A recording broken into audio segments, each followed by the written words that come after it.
दोस्तों, आज हमारे बीच गायनी और कैंसर सोसाइटी से जुड़ी डॉक्टर वीना मित्तल जी हमारे साथ विराजमान हैं और चिकित्सिका होने के साथ साथ लेखन कार्य में भी इनकी रुचि है। कविताएं और ख़ास तौर पर हाइकू विधा में विशेष रूप से लिखती हैं।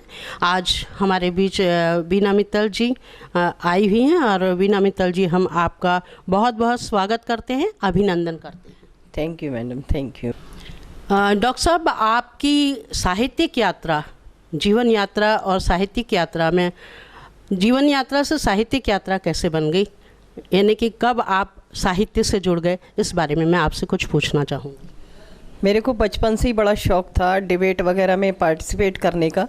वहीं से मेरी काव्य यात्रा शुरू हुई और सबसे पहला गज़ल मैंने 10th में लिखी थी, जो कि एक अपने क्लास टीचर के ऊपर लिखी थी और वहीं से मेरी काव्य यात्रा शुरू हुई। और बीच में ब्रेक लग गया था शादी के बाद में और दोबारा से 10-12 सालों से अनवरत चल रही है यात्रा।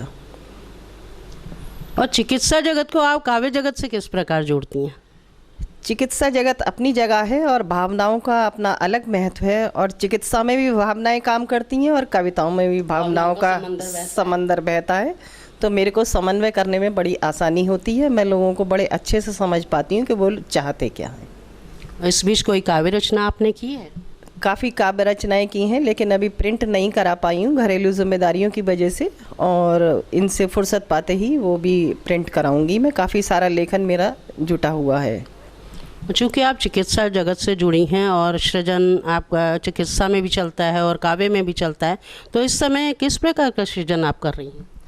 मैं गीत भी लिख रही हूँ और मुक्तक भी लिखे हैं और 2-4 गज़लें भी लिखी हैं। अभी इन दिनों तबीयत ख़राब के दौरान मैंने एक बहुत अच्छा गीत लिखा था, वो मैं सुनाऊंगी किसी दिन।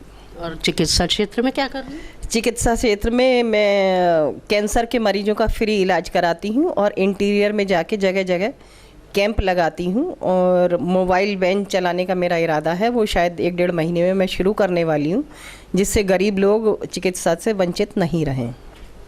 और ट्रू मीडिया के माध्यम से आप हमारे श्रोताओं को, हमारे जो काव्य की ओर अग्रसर हो रहे हैं लोग, उनको, चिकित्सा जगत के लोगों को क्या संदेश देना चाहेंगे?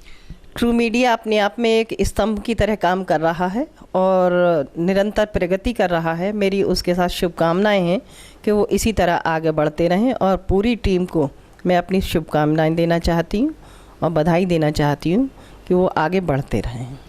तो देखा दोस्तों, किस प्रकार साहित्य और विज्ञान एक साथ खड़ा था यहाँ पर, और किस प्रकार ये दोनों क्षेत्रों में बराबरी से काम कर रही हैं और आगे बढ़ती जा रही हैं और लोगों को एक शुभ संदेश और अच्छे संदेश देती हुई ये लोगों को आगे बढ़ाना चाहती हैं।